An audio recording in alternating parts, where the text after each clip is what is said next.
നമ്മൾ സ്വപ്നം കാണുമ്പോൾ അത് നമ്മുടേതാണെന്ന് തോന്നും, പക്ഷേ ആരെങ്കിലും നിങ്ങളുടെ സ്വപ്നത്തിനുള്ളിൽ കയറി അത് കൺട്രോൾ ചെയ്യാമെന്ന് പറഞ്ഞാൽ. ഇന്നത്തെ വീഡിയോയിൽ ഇൻസെപ്ഷൻ സിനിമയെ മുഴുവനായി ഒരു ഈഥവയിൽ മനസ്സിലാക്കാം. ഈ കഥ നടക്കുന്നത് ഒരു ലോകത്തിലാണ്, അവിടെ ടെക്നോളജി ഉപയോഗിച്ച് ഒരാളുടെ സ്വപ്നത്തിലേക്ക് മറ്റൊരാൾക്ക് കയറാൻ കഴിയും. അതുപയോഗിച്ച് ദാം കോബ എന്ന എക്സ്ട്രാക്ടർ ആളുകളുടെ മോഴയിൽ നിന്ന് സീക്രറ്റ്സ് മോഷ്ടിക്കുന്നതാണ് തന്റെ ജോലി. പക്ഷേ ഈ സിനിമയിൽ അവൻ ലഭിക്കുന്ന മിഷൻ കംപ്ലീറ്റ്ലി ഡിഫറന്റ് ആണ്. കാരണം ഈ തവണ അവൻ ഐഡിയ സ്റ്റീൽ ചെയ്യേണ്ടതില്ല, മറിച്ച് ഒരു ഐഡിയ ടാർഗറ്റ് ആയ റോബർട്ട് ഫിഷർ എന്ന വ്യക്തിയുടെ മനസ്സിൽ ഡീപ്ലി ഇംപ്ലാന്റ് ചെയ്യണം. അതായത് അവൻ തന്റെ അച്ഛന്റെ കമ്പനി താൻ തന്നെ ബ്രേക്ക് ചെയ്യണം എന്ന് വിശ്വസിക്കണം. ഇത് ചെയ്യാൻ ഖായും ടീമും മൾട്ടിപ്പിൾ ഡ്രീം ലെയേഴ്സ് ക്രിയേറ്റ് ചെയ്യുന്നു. ഫസ്റ്റ് ലെവൽ ഒരു റെയിനി സിറ്റി, സെക്കൻഡ് ലെവൽ ഒരു ഹോട്ടൽ, തേർഡ് ലെവൽ ഒരു സ്നോ ഫോർട്രസ്, അതിനു താഴെ ലിംബോ എന്ന ഇൻഫിനിറ്റ് സബ്കോൺഷ്യസ് സ്പേസ്. ഇതിലെ ഏറ്റവും ഇമ്പോർട്ടന്റ് പോയിന്റ് ടൈം ഡയലേഷൻ ആണ്. അതായത് ഡീപ്പർ ലെയേഴ്സിൽ സമയം വളരെ സ്ലോ ആയി പോകും. റിയൽ വേൾഡിൽ മിനിറ്റ്സ് മാത്രമുള്ള സമയം ഡ്രീമിൽ ആഴ്സ് ആകും. ഡീപ്പർ ആയാൽ ഇയേഴ്സ് പോലും ആകും. ഇത്രയും ലെയേഴ്സ് ഉള്ളതിനാൽ ഡ്രീമിൽ നിന്ന് സേഫ്ലി പുറത്തേക്ക് വരാൻ കിക്ക് എന്ന കോൺസെപ്റ്റ് യൂസ് ചെയ്യുന്നു.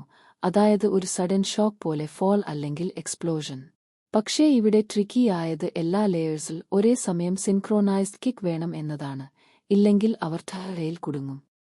പക്ഷേ മിഷന് ബിഗസ്റ്റ് പ്രോബ്ലം എക്സ്റ്റേണൽ എനിമീസ് അല്ല, കോബിന്റെ സ്വന്തം മൈൻഡാണ്. കാരണം അവന്റെ സബ്കോൺഷ്യസ് റിപ്പീറ്റഡ്ലി മൽ എന്ന അവന്റെ ഭാര്യയുടെ പ്രൊജക്ഷൻ ക്രിയേറ്റ് ചെയ്ത് മിഷൻ ഡിസ്റ്റർബ് ചെയ്യുന്നു. ഇതിന് പിന്നിലെ റീസൺ ഗിൽട്ട് ആണ്. കോബ് ഒരിക്കൽ മലിന്റെ മൈൻഡിൽ ഇൻസെപ്ഷൻ ചെയ്തു. അവൾക്ക് അവർ ജീവിക്കുന്ന ലോകം റിയൽ അല്ല എന്ന ഐഡിയ ഇംപ്ലാന്റ് ചെയ്തു. പിന്നീട് അവർ റിയൽ വേൾഡിലേക്ക് വന്നിട്ടും മൽ അതിൽ നിന്ന് പുറത്തുകടക്കാൻ കഴിഞ്ഞില്ല. അത് അവളുടെ മരണത്തിൽ അവസാനിച്ചു. ഈ ഗിൽട്ട് ആണ് കോബിനെ ഹോൺ ചെയ്യുന്നത്. മിഷൻ സമയത്ത് അവർ ഫിഷറിന്റെ മൈൻഡിൽ ഗ്രാജുവലി എമോഷൻസ് ബിൽഡ് ചെയ്ത് ഐഡിയ പ്ലാൻ ചെയ്യുന്നു. കാരണം ഇൻസെപ്ഷൻ ലോജിക് ഉപയോഗിച്ച് അല്ല വർക്ക് ചെയ്യുന്നത്, എമോഷൻ ഉപയോഗിച്ചാണ്. ഫൈനലി ഫിഷർ ബിലീവ് ചെയ്യുന്നത് തന്റെ അച്ഛൻ അവനെ ഇൻഡിപെൻഡന്റ് ആകാൻ ആഗ്രഹിച്ചു എന്നതാണ്. അതോടെ ഐഡിയ സക്സസ്ഫുള്ളി ഇംപ്ലാന്റ് ചെയ്യപ്പെടുന്നു. മിഷൻ കംപ്ലീറ്റ് ആയി കോബ് റിയൽ വേൾഡിലേക്ക് തിരിച്ചു എത്തി തന്റെ കുട്ടികളോടൊപ്പം കാണുന്ന സീനാണ് ക്ലൈമാക്സ്. അവൻ തന്റെ ടോട്ടമായ സ്പിന്നിംഗ് ടോപ്പ് സ്പിൻ ചെയ്യുന്നു, റിയാലിറ്റി ആണോ ഡ്രീം ആണോ എന്ന് ചെക്ക് ചെയ്യാൻ. ഡ്രീം ആണെങ്കിൽ അത് നിർത്താതെ സ്പിൻ ചെയ്യും. റിയാലിറ്റി ആണെങ്കിൽ അത് വീരും, പക്ഷേ ക്യാമറ കട്ട് ആകുന്നു ബിഫോർ റിസൾട്ട്. ഇവിടെ ഇമ്പോർട്ടന്റ് ആയത് റിസൾട്ട് അല്ല, കോബ് റിസൾട്ട് നോക്കാതെ തന്റെ കുട്ടികളിലേക്ക് നടക്കുന്നതാണ്. അതായത് അവൻ ഇനി അത് ഡ്രീം ആണോ റിയാലിറ്റി ആണോ എന്നത് മാറ്റർ ചെയ്യുന്നില്ല. അവൻ അത് ആക്സെപ്റ്റ് ചെയ്തിരിക്കുന്നു. ഇതാണ് സിനിമയുടെ കോർ മീനിങ്. ഇൻസെപ്ഷൻ ഒരു ഡ്രീം കോൺസെപ്റ്റ് മൂവി മാത്രമല്ല, അത് ഗിൽറ്റ്, റിയാലിറ്റി, ഐഡിയാസിന്റെ പവർ എന്നിവയെക്കുറിച്ചാണ് പറയുന്നത്.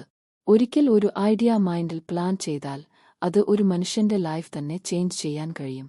അതുകൊണ്ട് തന്നെ ഈ സിനിമ നമ്മൾ ജസ്റ്റ് കാണേണ്ടതല്ല, മനസ്സിലാക്കേണ്ടതും ആണ്.